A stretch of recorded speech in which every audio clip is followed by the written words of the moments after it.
Hey, what's going on, everybody? Welcome to the 9% Show. I'm your host, Steven Burton. Here at the 9%, you already know, we keep everything 100. If I haven't done it, not doing it, or not about to do it, it will not come out my mouth. So we here for another great episode. And before we start, as our tradition here at the 9%, we go take a toast to the 9% Club, hoping that you'll get there one day. Or if you're already there, welcome, welcome. Everybody welcome.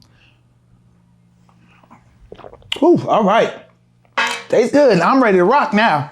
So today's episode, we are going to talk about overcoming the fear to start a business. And I know that well. And the fact of the matter is, by the time we get done with this, I'm going to say there is still fear, and I still have fear. And I still have anxiety about certain things. I still, it's just, it's a tough thing to do. It's a very tough thing to do, especially if starting your business requires you to leave your comfort zone, possibly quit your job. Matter of fact, I'll put in the on the screen here of the episode where we covered when to quit your job to start your business. That's a different type of fear there. But there is really like two different parts here. There's if you're like starting a business itself and really just being nervous and being, scared that, what could happen with just starting a business in general. And then you have the side of maybe like turning your side hustle into your main hustle, and you're getting a little traction and you're just like, you know what, I'm ready to take that super leap of faith. And maybe at that point you're ready to quit your job or do whatever you could do to do that full time. So those are kind of two different ways of thinking about it, or two different stages you might be at in your life. For this episode, we're going to assume that you have a business that's ready to go. Okay. You already got your idea. You've already vetted it. You've already done your research. You're ready to go. We're going to assume all that stuff to be true, because at the end of the day, if it's a bad idea, or if you're not ready, I would not suggest, risking it all to start something that you haven't, did the legwork in at the beginning stages. So I'm going to talk about 7 different things that that you can use, and that, as always, that I use in my real life and to get myself to this day, to get myself to today. I'm gonna give these 7 tips, and I hope they hit home for you. And I think they will. I think you'll take a lot from it. Okay. So number 1, we're gonna start off with is rational decision making over hopes and dreams. Okay. And what I mean by that is, like, you really have to take a realistic self-assessment of yourself, your situation, and where you're at. For me, again, my situation's a little different. I quit my job cold turkey to start my business. Not saying to do that for everyone, but I did have that self-assessment of myself when I knew, like, I wanted to start a business and what I was doing wasn't working for me. And I will say, when I started my business, it was not a hope and dream thing. I knew exactly what I wanted to do. I had a thesis. I had my views on the competition. I knew I could get into the game instantly. I knew I could get into the market and start competing instantly. So it wasn't like a hopes and dreams thing. So really, what I had to sit down with myself before I made the decision that I wanted to start a business for myself, even before I knew what the business was. I just looked at my life. I looked at what I was making. I looked at, I was newly married at the time. And I was just looking, we live in California. It is super expensive out here. Shouts out to anybody that lives in California. You already know, especially LA. And I had aspirations, and me and my wife had aspirations to get a house out here and buy a house and just like live the American dream, get my little picket fence and my doggy and all the type of stuff, and have a family. And I was just being real. I was like, okay, the down payments for LA homes is something serious. Okay. It ain't no chump change. And I was lucky, if you save a little bit, so keep saving and let that compound interest hit and keep saving and saving, soon you'll get there. But I just, I did the math, and I was like, even at that time, my daughter was born and she was starting daycare, and daycare itself, shouts out to the parents that pay for daycare. That was a second mortgage in itself. So it was like, we really didn't have that much savings once my daughter was born, and we had to start paying for daycare. And it was just like, I was just seeing, my trajectory going just like this. Even if I would get a raise or something good happen or a bonus, it wasn't enough to just really, for what I wanted to see myself at, it was just too far away, or it would take entirely too long. I told myself straight up, I'm going to have to go like this and shoot back up to go like that. Like, that's what I told myself. And so once I just really was real with myself for like my goals and how to get it, I didn't, starting a business and was my way to get there. So if you think of it like, rationally and just really what your goals are, why are you starting a business? What do you want to get out of it? What in your current life situation don't you like, or what's bringing this on? If you think of it like that and just really like cross some things off your list and just really come to the point where like, okay, there's no other way but to start this business. It'll kind of help that, you'll still have that fear, but at least it make it seem like, okay, it's realistic way of what you're thinking and a way to attack it. So I highly suggest, just being rational with your thinking and just don't just say, oh, I got these hopes and dreams of being a millionaire and all this type of stuff. Like, no, just get real realistic about your situation and see what you can go from there. Okay. The number 2 tip I'll give you is, you want to risk debt and not homelessness. Okay. Like, a lot of people fear, giving up security. Like I said, there's several different ways, so many different businesses. I personally like e-commerce just because it's a little easier of a barrier to entry and doesn't take too much startup or, but there's some businesses that people might want to get to a franchise or start a restaurant or start a, whatever you're trying to start. There's some businesses that require more of your time that you not necessarily could work a 9 to 5, or you just got to figure out the situation. But you never want to risk like everything. And when I say everything, like, if it goes bad or you like, you have one bad month or 2 bad months, like you can't pay your rent. You can't, you can't sustain your lifestyle. It's one thing to cut back and stuff like that, but you never want to get to the point of you just about to be homeless and you're gambling with your future. On the flip side of that, I don't have a problem risking debt. I don't have a problem going in debt, chasing my dreams. The fact of the matter is, this is America, and America has laws and the way everybody has done it with businesses and bankruptcies. And not saying that, I don't aspire to go bankrupt. I have never been bankrupt, but that was one thing I told myself when I started my business, because I launched it off of pretty much credit cards. And I just told myself, why I have all this access to capital, available credit, and I'm not using it. So it was a whole lot easier to, rather it's debt financing for a business or, that allowed me, and I spoke on this on another episode. Again, we'll put a link up there where you could check out, pretty much how to start a business with minimal funds. And I really went in depth about this certain topic, but there's debt financing, or if you have savings or whatever you have, there's something to give yourself a runway of giving yourself a shot to make your business successful. You just never want to go into it when you don't have the money to last a couple weeks. That is not what you want to do. And like that type of risk taking, I don't condone that. But, and it's also easier if you're using other people's money, whether you have investors or, whether it's VC back or angel investors or just friends and family. Like, those are situations where, people are entrusting in you as a entrepreneur, but it gives you that freedom to try and to make something happen without worrying about, just straight homelessness. You'll still budget in, being able to pay your rent or whatever the case may be. So, I would say, thinking of it like that, never risk homelessness. You just want to risk debt or risk equity or whatever the case may be. But that's a whole lot easier to stomach versus like really coming up with the fear of like, you can be on the street if it don't go well, because nobody wants that. Okay. The number 3rd tip I'm going to give you right here is a strong family foundation. And this kind of ties into even like what I was just mentioning about like friends and family, but, your foundation, your family foundation will play a pivotal role in helping your fear or increasing your fear.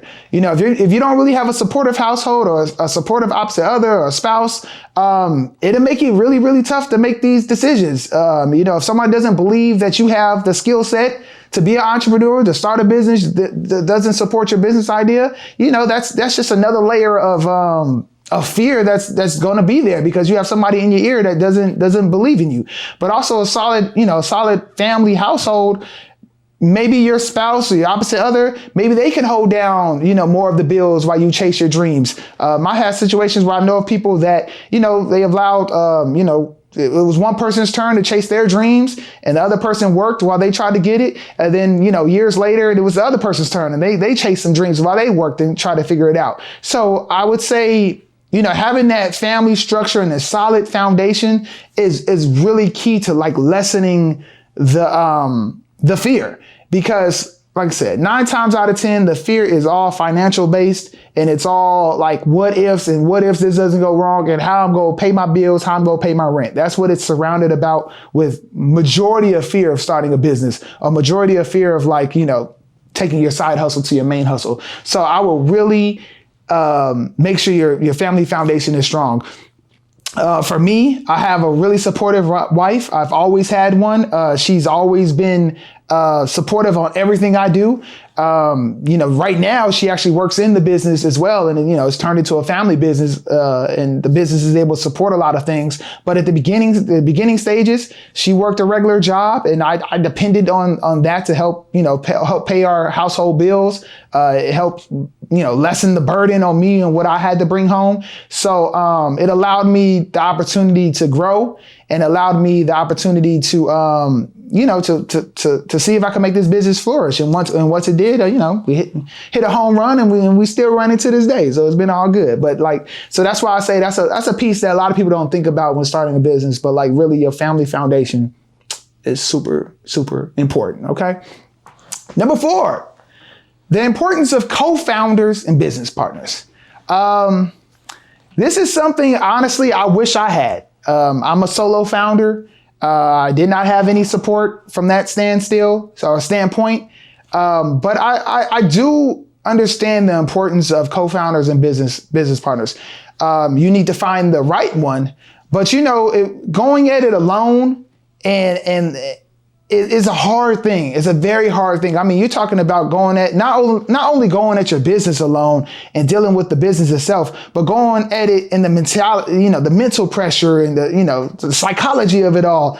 Being alone in that, it's good to have somebody else, on your team or somebody that's also sharing those feelings that you can say, hey, I feel you, but we in this together. We go for it. So, was it iron sharpens iron? If you find the right partner to go onto this journey with, I think it'll really help.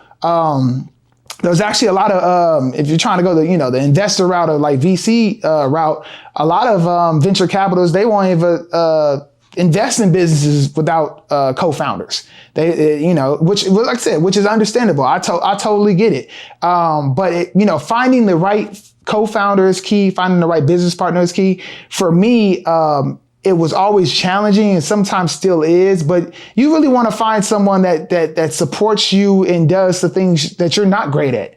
Let's say you're really good at the product you're creating or the service you're providing. Let's say you're hands-on with that, but you lack on the marketing side of things. Find you a co-founder that's really good at marketing.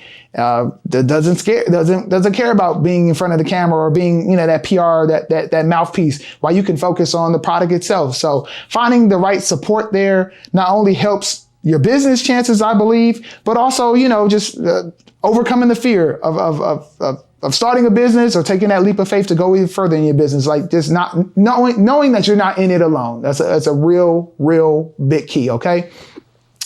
We're going to keep this thing rolling. Matter of fact, let me take a little drink here.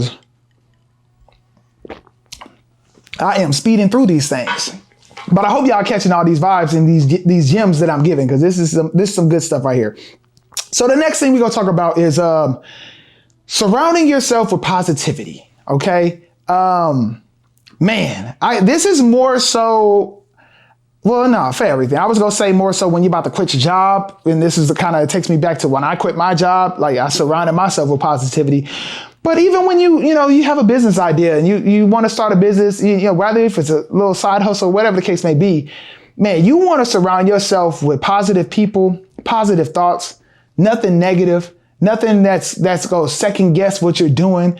And I'm not saying that, don't take constructive criticism, but a lot of times you're the first one to take this leap of faith Maybe it didn't work out for other people. The 9% is the 9% because only 9% of Americans own an established business. Like it's a very small number for a reason. So it's going to be common that you're not going to find people that's going to support your dreams or really understand your dreams, or maybe they tried it and it failed. Like those are the people you want to, like I said, you can take it with a grain of salt, but like you need to stay positive on whatever you're trying to do. I stayed focused on podcasts. I stayed focused on books. I stayed focused on whether it was my social media. It had to be all positivity around me just to put yourself in that space to do it. And like I said, overcoming fear is a really tough thing. It's really tough. And like, you can't have no one second guess you or putting more fear in you. Like you don't need that. So really surround yourself with positivity. No matter what it is. I mean, whether it's what you listen to, what you follow, there's certain things that, I think that's the case, a good life lesson in general that, I don't follow or look at stuff that just got negative, whether it's reality shows, to each his own, or, I'm a fan of the Shade Room every once in a while. I'll pop in there, but I don't follow them because I'm not just, I like to keep it positive and positive things. And I ain't got time for the nonsense, or I just got to stay focused on me and what I'm trying to do in life. So I truly believe doing that will help you get to where you want to be. And, it worked for me. So I only could tell you what I know. Okay. The next point, I think we on number 6 now. We on number 6. We are speeding through these things. Seek advice. Seek advice. You want to, it is hard to go with this alone. For me, it was very, very, very hard to find anybody. It took me a couple years before I found any type of support. What I have noticed, even with the Perfect Tux store since we've opened, man, we've had a few people come in here, like local, people that's starting business or people referred people to talk to me.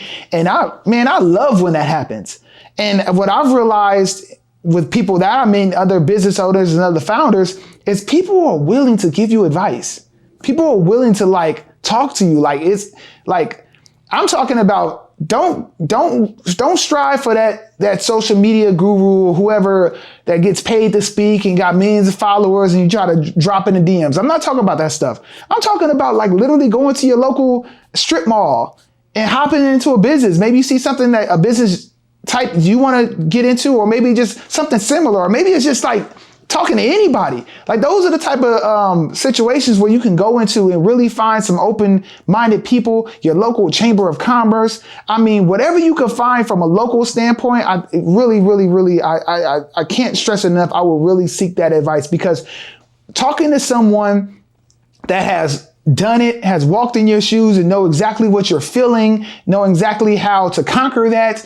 And if you can't find nobody, that's why the 9% show exists. So, we're always here for you. But there's also local resources. There's government-backed resources like the Small Business Development Center or SCORE.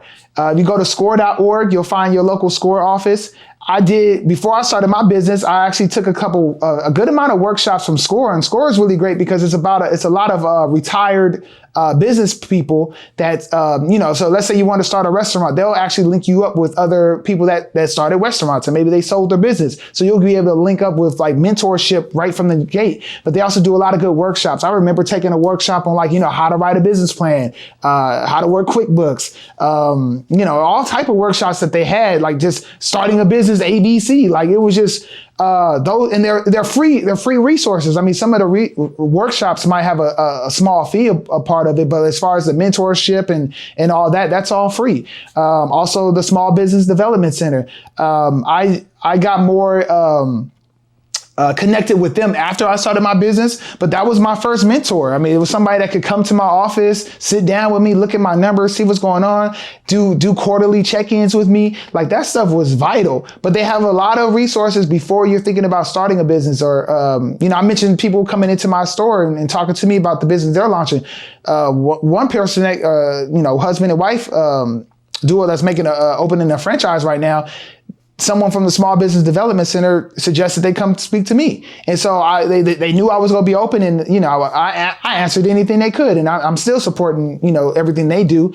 But I'm just being real. Like the local resources are there. And if you don't know anybody and you don't have that network, like, trust me, just go into some of these businesses, just walk into them. You'll find a lot of mom and pop shops, anything, like just people that, like, trust me, they'll be open to talk to you, give you advice. Because like I said, as a business owner, for me, I remember how tough it was for me. I remember not having anybody to talk to. So if I'm ever provided an opportunity to give game and talk to someone and help their journey out, I can't wait to do it. I actually love to do it. So, look out for them local resources. Okay. And the last point I'm going to make today, which is actually the greatest point, there is no perfect timing to it. Okay. You're always going to have the feeling of fear. You're always going to have it. At the end of the day, I'm just keeping it real. Everything we do here, what we do, we keep it 100. Like I said at the start of this episode, I still feel fear to this day. Now, what I've learned to do is handle it better. I've also learned that, like, you know what, Steve? Man, you did this and it turned out okay. You did this and it turned out okay. You did this and it turned out okay. So, like, I'm not scared to take, calculated risk or even more greater risk or whatever the case may be. Like, I know what the feelings feel like. I know what it feels like. Once I have that anxiety, I know what it is. I can recognize it and I can push it back down and I can move forward.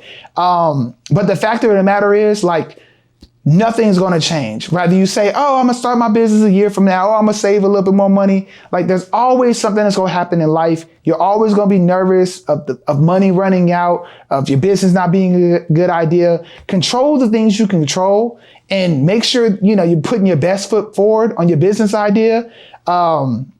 And hopefully you're kind of busting some of these moves after you're able to get a little traction. Again, that's why I like e-commerce, but e-commerce isn't for everybody as well. I mean, it's a tough thing as well. It's not easy. E-commerce is not easy, but like all of these business ideas, everything that comes with it comes with some type of risk. And at the end of the day, it is what it is. But I believe that I believe in the power of people, and I believe in the power of a positive mentality. And, I believe you can accomplish all things. You really can. And it doesn't hurt that, God won't let you fail either, because that's what I believe in. And honestly, that's what's got me through a whole lot of stuff that I can't even explain. I couldn't even put on the points of this thing of like how I got through certain situations. So, from a spiritual standpoint or from just a life standpoint, just know, it doesn't get easy, but your faith and like your you'll learn how to handle it better and learn how to get through it. So that is my thoughts here on overcoming fear. Please, if you have any anxiety or any tips on fear, please leave them in the comments. I would love to read them. Please make sure you guys like and subscribe to the channel. We really appreciate all the great feedback. Please leave in the comments any topics you would like me to cover. Just thank you for the support. Thank you for the continued support. And we'll see you next time on the 9% Show. See ya.